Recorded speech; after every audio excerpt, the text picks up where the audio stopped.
Livro de Levítico, livro da lei, capítulo 6, a partir do versículo 1. Para aqueles que não sabem, nós estamos gravando as nossas mensagens, os cultos de domingo, a EBD, Escola Bíblica Dominical, sempre que a gente tem a oportunidade. Se você por acaso perdeu algum culto e tem interesse em rever o que aconteceu, o que se passou, então é só lá no canal do YouTube e acompanhar aquilo que a gente se alimentou espiritualmente durante a manhã. O estudo de hoje pela manhã ainda não consegui postar ainda, por causa do volume dele. Então tem que cortar algumas partes ainda para poder editar, para poder compartilhar. Livro de Levítico, capítulo 6, todo mundo achou? Então dê aí, glória a Deus. Amém, aleluia. Ela vai começar dizendo assim: disse ainda o Senhor a Moisés. Ou seja, o Senhor sempre trouxe instruções a Moisés. O Senhor sempre trouxe conselhos a Moisés. O Senhor sempre ordenou e disse a Moisés como fazer, como realizar, para que a vontade de Deus fosse cumprida. Aqui mais uma vez repete a palavra dizendo: disse ainda o Senhor. Ou seja, é mais uma orientação que Deus traz a respeito da vontade dele, para que seja cumprida por meio do homem. E ele traz essa instrução ao líder, que era Moisés, quem direcionava todo aquele povo e que trazia para todo aquele povo a revelação da palavra de Deus. Então Deus vai trazer uma revelação e orientação especial a Moisés a respeito do pecado. Ele diz assim: se alguém pecar cometendo um erro contra o Senhor, a primeira coisa que a gente aprende aqui é que todo pecado ele é contra Deus. Todo pecado, primeiramente, ele é contra Deus. Foi o que a gente aprendeu hoje aqui pela manhã, porque ainda que a gente, através de um pecado, de uma ofensa, ofenda alguém, machuque alguém ou fira alguém, esse alguém é a imagem e semelhança de Deus. E essa imagem e semelhança de Deus, sendo ofendida, o primeiro a ser ofendido é Deus. Por isso Deus é aquele que tem a capacidade de perdoar os nossos pecados. Por isso a palavra diz: se alguém pecar cometendo um erro contra o Senhor e enganando o seu próximo, aqui já é um pecado que, uma vez realizado contra alguém, alcança a Deus. Agora ele, vamos dizer assim, ele bate e alcança também a pessoa que sofreu a ofensa. Aí ele vai dizer: cometendo um erro contra o Senhor, enganando o seu próximo no que diz respeito a algo que lhe foi confiado. Ele vai trazer uma série de pecados que estão relacionados a algo material que alguém recebeu ou que alguém deteve injustamente, ou até que alguém achou e não lhe pertencia. Pois ele diz assim: se seu próximo, no que diz respeito a algo que lhe foi confiado, ou deixado como penhor, ou roubado, ou se lhe extorquir algo, ou se achar algum bem perdido e mentir a respeito disso. Aqui a gente já aprende aquele ditado que é achado não é roubado, não é assim que o mundo diz? Mas aquilo que é achado e não lhe pertence, pertence a alguém. E se alguém perdeu alguma coisa, esta pessoa há de ser devolvido aquilo que lhe pertence. Então esse ditado do mundo que diz: eu achei, eu não roubei. Então eu achei, a gente quando era criança dizia: quem acha, encaixa. Quem acha, encaixa. Mas a palavra de Deus está dizendo que não é assim. Pode ser até que você tome posse de alguma coisa que você achou, se você não identifica quem a perdeu. Uma vez eu estava passando com o meu carro e eu vi no meio da rua um livro. Olha lá um livro. Eu sou apaixonado por livro. Eu gosto muito de livro. Eu tenho uma biblioteca em casa, acho que deve ter uns 2.000 livros. E eu vi esse livro no meio da rua, novinho. Aí o que foi que eu fiz? Eu parei logo o carro, peguei aquele livro, e na hora que eu vejo um livro cristão, um livro que trazia uma experiência cristã, uma mensagem cristã. Aí eu comecei a folhear o livro, me empolguei, aí tinha lá o nome da pessoa, tinha o telefone, tinha o endereço. Eu falei: eu vou devolver, mas depois que eu ler. Eu peguei o livro, li, devorei aquele livro. Eu acho que até adquiri outro depois para mim igual, porque eu gosto de ter coisas que são boas, a gente deve adquirir, a gente deve guardar. E coisas que são boas você deve guardar para poder ter, sempre que precisar você retornar a ele. Eu sei que depois eu fui na loja dessa pessoa, Mariana, devolver o livro com uma dor no coração, mas com a alegria de que eu encontrei o verdadeiro dono. Se eu mantivesse aquele livro em minha mão, sabendo a que ele pertencia e não devolvesse, o que eu estaria fazendo? Cometendo pecado. Então, se você se apropria de algo que não é seu, você toma algo que não é seu, ou algo lhe é garantido como penhor, uma garantia, alguém fala para você, oh, guarde isso aqui para mim, ou você chega para alguém e diz, oh, me preste seu livro, e você esquece de devolver, você está cometendo pecado. É a respeito disso aqui que Deus está trazendo orientação para Moisés. Ele diz, olha, cometendo alguém um erro contra o Senhor, enganando o seu próximo, alguém pode tomar algo de outra pessoa através da mentira, através do engano, através da falsidade, ou algo que lhe foi confiado, ou seja, alguém lhe confiou alguma coisa para guardar e você não devolveu. Apresse-se, devolva aquilo que não te pertence. E ele diz, ou ainda que tenha sido deixado como penhor, ou seja, aquilo que foi dado em garantia, alguém lhe deve alguma coisa. Então ele diz assim, olha, eu não tenho dinheiro aqui, mas eu tenho esse relógio, eu vou deixar esse relógio em sua mão, e quando eu conseguir a importância, eu venho e resgato o penhor. O relógio foi dado em quê? Em penhor. Uma vez eu fui num lugar, na hora que eu bato a mão, cadê a carteira? Não tinha carteira, não tinha nada. Aí para sair eu falei, rapaz, esqueci minha carteira, mas aí eu tirei o relógio, acho que foi o relógio mesmo. Um relógio que eu tinha, falei, deixa meu relógio aqui, eu vou em casa pegar o dinheiro e volto. Ele falou, não, pode ir, e leve o seu relógio. Aquele rapaz, ele confiou na minha palavra. Se eu não tivesse voltado, estaria cometendo um pecado, primeiro porque eu estaria me apropriando de algo que eu usei, não dei a devida retribuição, e segundo porque não teria sido fiel na minha palavra. A palavra de crente é o quê? Se ensina ou não. Eu sou daquele tempo que não precisa papel assinado. Hoje a gente precisa, para ter garantia, um papel assinado, uma nota promissória, um cheque, para que alguém que ele deve possa cumprir com a obrigação. E mesmo assim muitos esquecem. E mesmo assim muitos esquecem. Mas eu sou daquele tempo que palavra bastava. Se você deu a palavra, você tem que empenhar para cumprir a sua palavra. É o que Deus faz. Deus se empenha para que a palavra dele seja cumprida, e nós devemos seguir o exemplo do nosso Deus e do nosso Senhor. Ele diz ainda assim,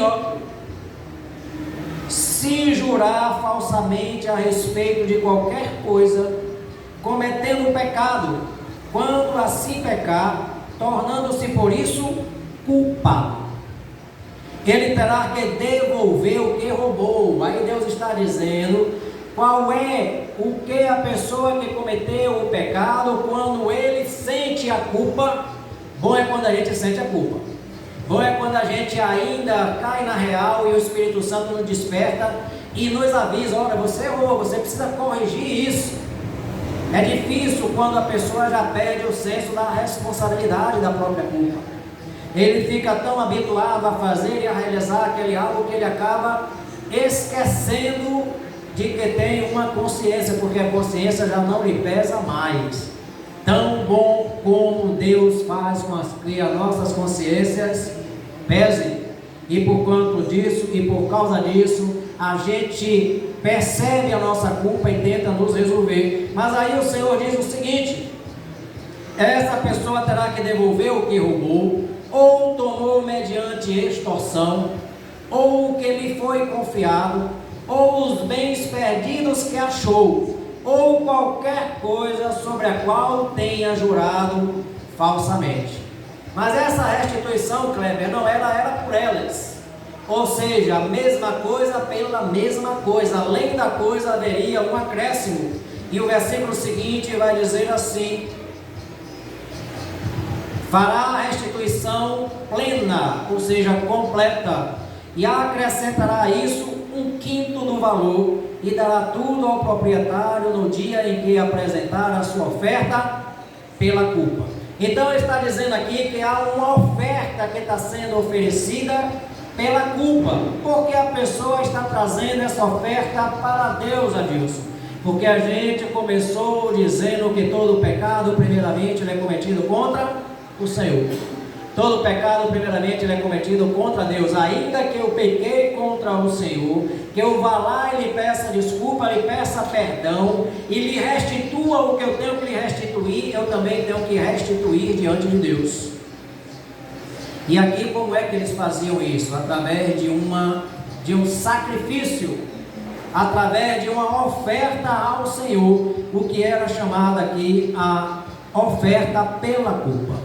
Se você for acompanhar comigo, o versículo 6, vai dizer assim: e por sua culpa trará ao sacerdote uma oferta dedicada ao Senhor, um carneiro do rebanho, sem defeito e devidamente avaliado. Ou seja, a oferta que a gente deve levar para Deus deve ser algo que para a gente tenha valor, tem que ser algo para a gente que seja precioso, tem que ser algo para a gente que nos faça até falta. Não adianta a gente levar qualquer oferta para Deus que para a gente não tem valor algum, que para a gente não vai pesar de forma alguma. Essa oferta, para ter valor diante de Deus, ela precisa ter valor diante de nós. Vou lhe dar um exemplo simples. Eu tenho no bolso 2 cédulas, uma de R$10 e uma de R$2. Se eu pego a de R$2, eu não estou tirando a melhor oferta para Deus, eu tenho que dar a melhor. Se você tem os seus R$2, tão somente coloca a sua oferta e você dá de coração, e essa oferta vai lhe fazer falta, ou para você tem valor, para Deus tem valor. Não basta simplesmente a gente chegar aqui e ofertar por ofertar, para poder dizer que estamos ofertando. A nossa oferta, ela precisa ter um valor, e esse valor é aquilo que vale no seu coração. É a mesma coisa que acontece, irmão Henrique, quando Jesus está no templo, vem um fariseu, faz a sua oferta, depois vem uma mulher pobre e coloca ali as suas moedas. As moedas era tudo que ela tinha. As moedas para ela era todo o tesouro que ela tinha. Era toda, vamos dizer, a condição financeira que ela tinha para chegar ali do outro lado, comprar um pão, comer e saciar a sua fome. Ou comprar, ou pedir um copo de água e comer com pão, porque não tinha nem dinheiro suficiente para tomar um suco, mas em vez disso ela traz e oferece ao Senhor. Independente do valor que você ofertar ao Senhor, o que importa é o que está no seu coração. Você pode trazer R$2, você pode trazer R$1, você pode trazer R$1, você pode trazer R$1.000, mas se no seu coração aquilo não lhe pesa como uma forma de adoração a Deus, não vai ter valor algum para Deus. Por isso essa oferta tem que ser algo perfeito. O que é algo perfeito? Aqui no sentido da perfeição, ele falou de um cordeiro. Ele falou de um animal que deve ser oferecido a Deus e que seja perfeito. O que é um animal perfeito? É um animal que não tem manchas. Ele não podia ter manchas, ele não podia ter defeito, ele não podia ser manco, ele não podia ser cego. É por isso que lá em Malaquias capítulo 10, o Senhor Deus vai dizer que o povo estava roubando a Deus. E o povo questiona a Deus: em que, Senhor, estamos te roubando? Ele diz: nos dízimos e nas ofertas alçadas. Por quê? Porque quando vocês vêm me oferecer, vocês trazem o pior. Vocês trazem um cabrito, ou vocês trazem uma ovelha doente, ou uma ovelha manchada, ou uma ovelha com defeito. Deus não aceita aquilo que não é bom, ou que não é o seu melhor. Preste atenção e guarde isso. Deus quer o seu melhor. Ele não quer o seu tudo. Ele não quer que você se desfaça de todas as coisas e fique pobre, pedindo ou mendigando, mas Ele quer o seu melhor. E além disso, viu, Cida, a palavra vai dizer assim, que ele tinha que ser sem defeito e ainda ser avaliado. Por quê? Porque o sacerdote ia fazer um exame minucioso naquele animal, para ver se ele não encontrava algum defeito, ou se ele não encontrava alguma coisa que reprovasse aquela oferta. ainda o fato da oferta passar pelo seu julgamento, ela haveria de passar pelo julgamento do sacerdote e depois pelo julgamento do próprio Deus. É por isso que a nossa oferta precisa ser o nosso melhor. Você quer cantar, você quer adorar, dê o seu melhor canto, dê o seu melhor louvor. Você quer dançar, faça a sua melhor dança, a sua melhor coreografia. Você quer recitar, recite algo do seu melhor. Se prepare para fazer bonito, se prepare para fazer excelente. Nós somos chamados para fazer as coisas com excelência e não de qualquer forma. Por quê? Porque Deus se agrada com o nosso esforço. Deus, ele se agrada com o nosso esforço e não com aquele que faz as coisas relaxadamente ou de qualquer forma. Então a palavra do Senhor vai dizer que ele deve acrescentar 1/5 do valor, ou seja, ele deve somar aquilo que ele tomou, algo a mais. É como uma compensação de quem perdeu ou quem ficou lesado por não usufruir do bem que tinha. E agora que o bem lhe foi devolvido, ele vai ter um acréscimo. E a palavra vai dizer assim: por sua culpa trará ao sacerdote uma oferta dedicada ao Senhor. O que significa trazer ao sacerdote? É você levar na casa de Deus, é você levar no seu templo, é você levar na casa do tesouro. Quando a gente fala da casa do tesouro, a casa do tesouro não é a igreja. A casa do tesouro é um compartimento dentro da igreja. A casa do tesouro é o lugar onde guarda o tesouro que você deu e doou para ser ofertado a Deus. A casa do tesouro tinha um templo e dentro do templo tinha um lugar certo e ideal para que as ofertas fossem colocadas. Assim como você tem esse lindo gasofilácio. Interessante que a gente não só coloca nossas ofertas, mas também os nossos agradecimentos e orações. Ali tem agradecimento, ali tem petições, ali tem ações de graça, ali tem intercessões, ali tem clamor, ali tem pedido, ali tem choro, ali tem pranto, ali tem lágrimas, ali tem dor. E tudo isso a gente deve apresentar diante de Deus. A gente deve dar as nossas vidas ao Senhor como uma oferta viva. Romanos 12:1 vai dizer: apresentai os vossos corpos a Deus como sacrifício vivo, santo e agradável. A nossa oferta tem que ser algo que agrade. A nossa oferta tem que ser algo que alegre. Olha para isso. Você olha uma coisa dessa, você sorri, você fica alegre, você fica contente. Não é verdade? Imagine quando a gente traz para Deus também algo que é precioso, porque a gente sabe que foi dado de coração. A gente sabe que foi dado com esforço. A gente sabe que foi dado até em segredo, para que o pastor não ficasse sabendo. Porque a surpresa, irmão Henrique, é o que cativa. Você quer surpreender Deus? Dê o seu melhor. Deus espera sempre o nosso melhor. A gente surpreende Deus, sim. Deus sabe de todas as coisas, mas quando Ele vê o nosso esforço, o seu coração se alegra da nossa posição diante dEle. Continuando o texto, a palavra vai dizer, versículo 6: pela culpa trará ao sacerdote uma oferta dedicada ao Senhor, um carneiro do rebanho, sem defeito e devidamente avaliado. Isso aqui me faz lembrar daquela passagem de Ananias e de Safira no livro de Atos.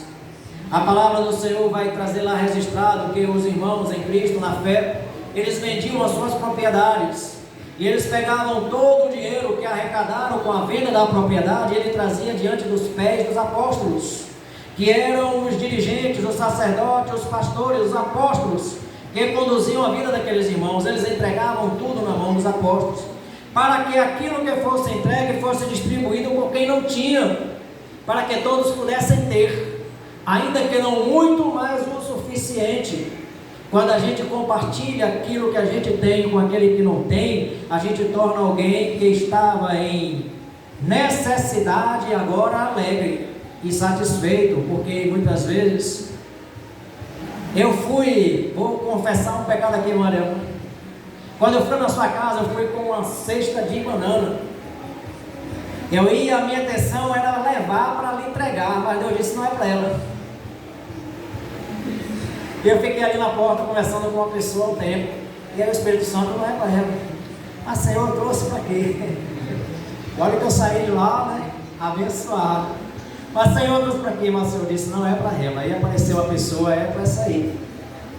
Às vezes Deus faz as coisas e a gente quer achar que tem que ser da forma como a gente pensa, mas é da forma como Ele quer. Talvez tivesse lá essa necessidade, mas talvez aquela tivesse uma necessidade maior ainda. Você abençoou alguém sem saber.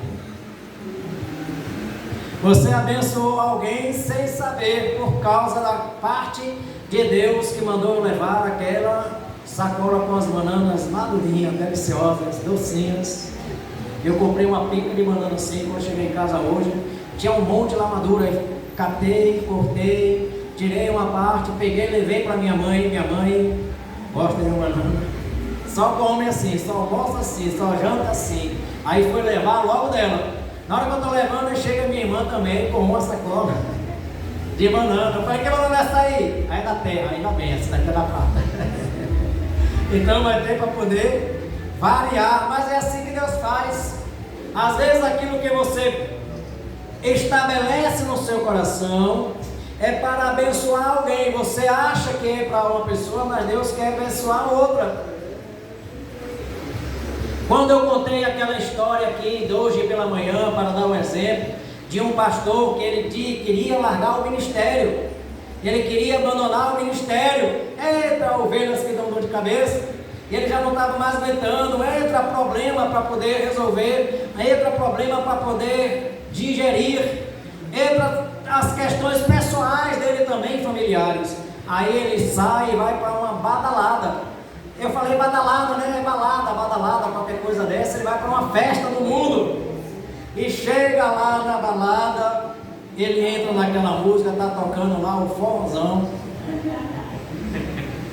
Aí ele levanta, vou pro meio da pista, dançar esse forrozão. Quando ele chega no meio da pista, ele bate com a ovelha perdida que estava lá dançando. E a ovelha encontra ele. Na hora que ela olha e vê o pastor, ela se assusta.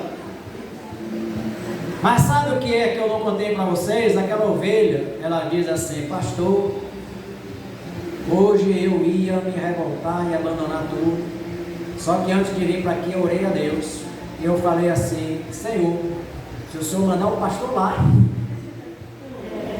eu volto para a igreja. O pastor achou que estava indo porque ele estava esgotado. O pastor foi para lá porque ele achava que ele estava querendo abandonar tudo. Mas quem mandou ele para lá foi quem? Foi Deus. O Espírito Santo sabe fazer as coisas. E eu até brinquei naquele momento em que a mulher fala para ele, Deus salva os dois, né? Resgata os dois, novamente os leva de volta para a obra. Mas voltando para Ananias e Safira, eles também tinham propriedades, eles venderam os seus bens, eles venderam as suas propriedades, só que eles não levaram a inteireza daquilo que tinham. Eles chegaram para os apóstolos Pedro e depositou metade daquilo que tinha e colocou como se fosse o todo. Só que o Espírito Santo não deixa o profeta enganado, ele fala, ele revela. E por isso o apóstolo diz assim, por que você enganaste a Deus? Porque você trouxe essa oferta? Fazendo isso, você não está pecando contra o Espírito Santo? Se a gente for observar no texto, ele vai usar o nome de Deus, ele vai usar o nome do Espírito Santo, porque é o único e verdadeiro Deus. O Deus ao que ele levou aquela oferta era para ser dada, e o Espírito Santo foi o Deus que revelou que a oferta não chegou na sua inteireza, na sua completude. Quer ver outra coisa simples? Tem pessoas que às vezes recebem o salário mínimo, recebem o seu dízimo, e aí vem trazer para o Senhor, mas às vezes ele não traz inteiro. Ele fala assim, Senhor, eu vou botar esse valor aqui, vai faltar algumas moedas, no mês seguinte eu completo. Eu nunca dou exato, eu sempre dou a mais. Eu nunca dou não vou pecar também não, às vezes dou, mas eu sempre procuro dar a mais, principalmente quando tem fração. R$101, vai pegar R$1. R$102,50, 25 centavos. Você vai pegar 25 centavos, vai sair catando moeda por moeda. Deus lhe deu o espírito de riqueza e não de pobreza. Jesus se fez pobre para que nós fôssemos feitos ricos. Você sabe disso? Jesus, ele se fez pobre, ele abdicou de tudo, ele abriu mão de tudo para que nós fôssemos ricos. E a nossa riqueza não está nas coisas materiais, a nossa riqueza está nele. Ele é o nosso maior tesouro. O Espírito Santo, quando alguém quer resgatar alguma coisa, que ele não tem dinheiro, ele vai lá e dá algo em penhor. O que é dar algo em penhor? É dar algo em garantia. Não tenho dinheiro para lhe pagar, mas tome a minha garrafa aqui como garantia. O que foi que Deus fez? Ele nos deu, viu, Eusete, o Espírito Santo como penhor e como garantia da nossa salvação. Há algo mais precioso do que o Espírito Santo? Há algo mais valioso do que o Espírito Santo? Sabe o que é que Deus está querendo dizer para nós? Que você tem importância, que você também é precioso para Ele, que você tem grande valor. Deus é lindo, Deus é maravilhoso, mas vamos para o versículo 7. O versículo 7 diz: dessa forma o sacerdote fará propiciação pelo culpado perante o Senhor, e ele será perdoado de qualquer dessas coisas que fez e o que o tornou culpado. O Senhor disse a Moisés: dê este mandamento a Arão e a seus filhos. A regulamentação acerca do holocausto. Isso aqui era um sacrifício de holocausto. O que é um sacrifício de holocausto? Como você viu, é um animal que é dado e oferecido. O sacrifício de holocausto é aquele animal que ele é esquartejado, dividido em partes, colocado sobre o altar e queimado inteiro. Ou seja, não fica nada para ninguém, tudo é para Deus. Esse era o sacrifício de holocausto.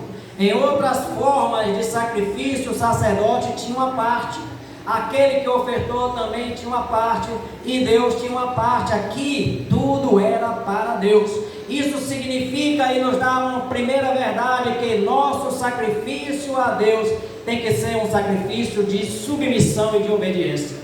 O que é que vai expressar nossa submissão e obediência a Deus? Quando a gente entrega tudo. Entregue a sua vida a Deus por inteiro. Entregue a sua vida a Deus por inteiro e não pela metade. Deus não é Senhor apenas de partes, Ele é Senhor do inteiro.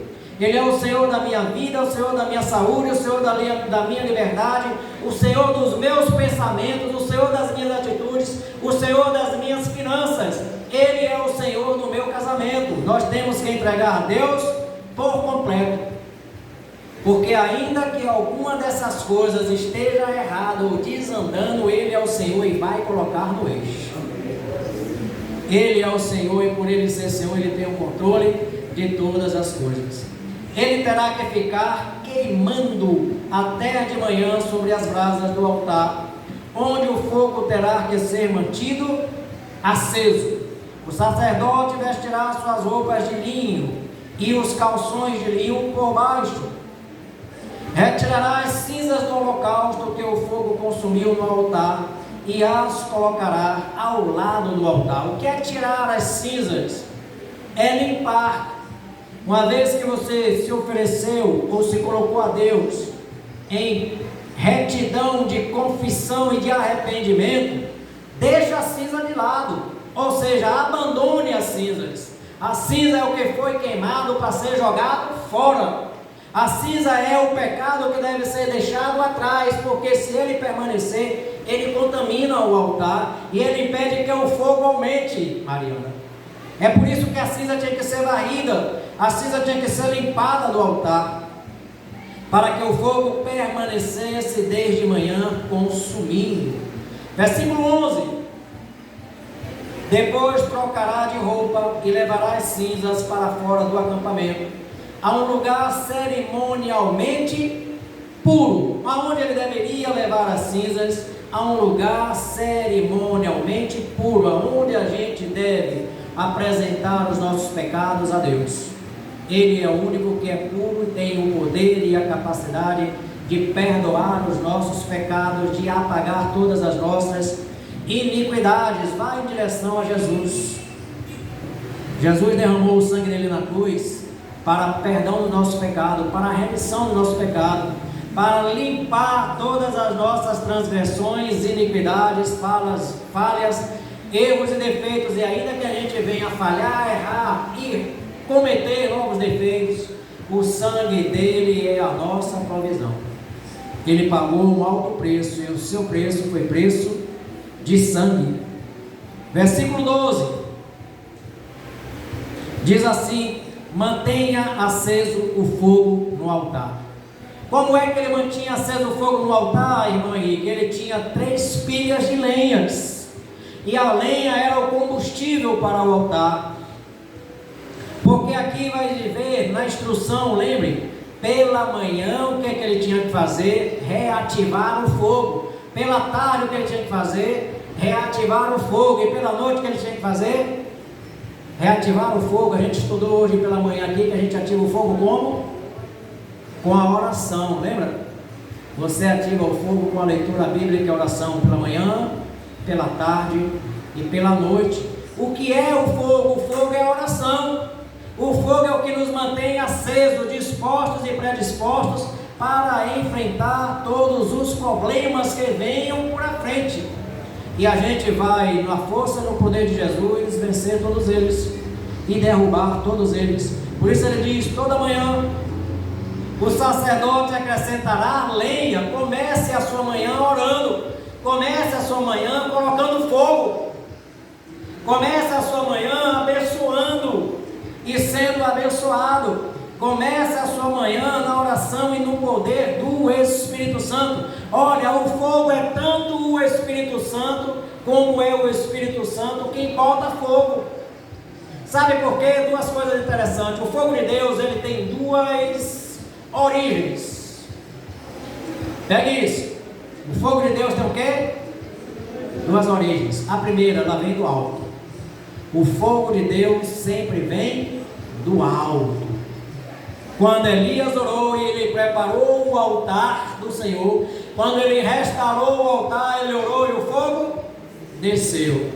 A palavra de Deus diz que quando Gideão foi visitado pelo anjo do Senhor, Gideão fez uma oferta de bolos, Gideão fez uma oferta de carne, e ele colocou as ofertas sobre o penhasco, a penha, na verdade.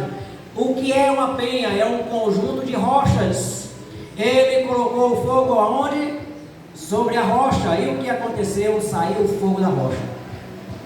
A palavra do Senhor vai dizer que o anjo veio com um cajado, irmão Henrique, tocou na rocha e subiu o fogo da rocha. Aprenda a segunda coisa: o fogo de Deus, ela vem do alto, mas ela vem também de dentro. Porque quem está dentro é fogo puro, é o Espírito Santo do Senhor. A palavra de Deus vai dizer que a sarça ardia em fogo, mas ela não se queimava. O fogo vinha de dentro. Fogo estranho vem de baixo. O fogo de Deus, ele vem do alto, ele vem de dentro. Deus colocou o fogo dentro de nós para que a gente não apague. E a gente apaga quando a gente se afasta. Olha quantas cadeiras vazias. Onde está esse povo? Tomara que esteja recebendo o fogo de Deus e não um fogo estranho, porque quem procura, acha. A palavra de Deus vai dizer que os filhos de Arão foram oferecer fogo estranho no altar, e quando eles foram oferecer fogo estranho no altar a Deus, o que aconteceu com eles? Eles foram consumidos pelo fogo. O fogo estranho gera morte, o fogo de Deus gera vida. O fogo estranho gera morte, mas o fogo de Deus gera unção, autoridade, poder, comunhão, união e unidade. Que haja fogo na vida dos que estão faltando, que Deus possa levar esse fogo do Espírito Santo e derramar brasas de fogo sobre a cabeça de cada um deles, estejam aonde estiver. A nossa oração é para que Deus derrame sobre eles fogo. Porque você já conhece aquela história de que você pega um carvão, ou você pega uma brasa e você tira ela do meio do fogo. O que acontece com a brasa? Ela esfria até que ela se apaga. É necessário que alguém sopre, né?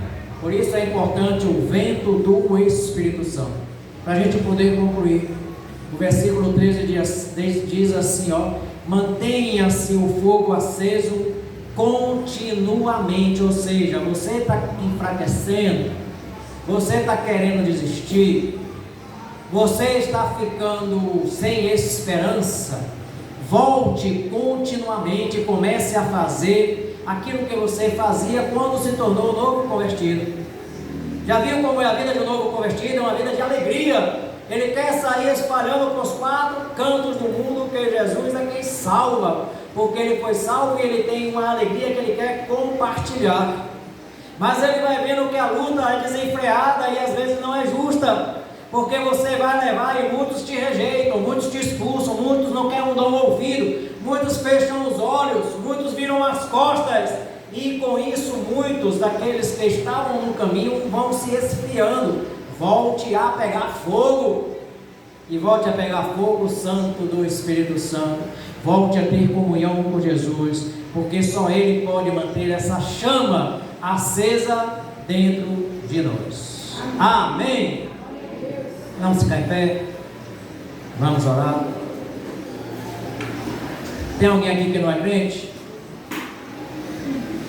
Tem alguém aqui que quer fazer uma aliança com o Senhor? Eu creio que todos sejam, né? Tem alguém aqui que não é, que quer fazer uma aliança com o Senhor, quer receber Jesus como Salvador do Senhor? Tem? Então vamos orar. Pai eterno, em nome de Jesus, acende essa chama dentro de nós, revive a graça, a esperança, a fé e o amor, para que a gente possa caminhar com a cabeça erguida, Senhor, e desafiar todos os empecilhos, derrubar todas as muralhas, desfazer todas as armadilhas que o inimigo tem colocado contra as nossas vidas, para tentar nos parar e nos deter. Mas nós declaramos que Ele não vai nos parar, Ele não vai parar os nossos, Ele não vai parar esta igreja, Ele não vai parar a membresia desta igreja, Ele não vai parar nenhum dos jovens, nenhum dos adultos, nenhum dos velhos, Ele não vai parar nenhuma das crianças, porque o poder do Espírito Santo está sobre nós, o poder do Espírito Santo está neste lugar, e nós pedimos, ó Deus, traz o Teu avivamento sobre as nossas vidas, traz o Teu avivamento sobre nós, para que possamos cantar o hino da vitória de que Jesus Cristo, Ele é o nosso Senhor e Salvador. Maranata, a hora vem, Senhor Jesus. Estenda a sua mão, que o amor de Deus seja derramado sobre nossas vidas e corações, que a graça preciosa do Senhor Jesus Cristo possa nos acolher, nos abraçar, e que o fogo santo do Espírito Santo possa nos reacender todos os dias, para que a gente possa cantar e nos alegrar em Cristo Jesus, nosso Senhor. Amém. Se Deus é por nós, agindo Deus, a vitória é nossa, em nome de Jesus. Amém. Não saiam não, o irmão Henrique ainda vai compartilhar com a gente música do cantor cristão.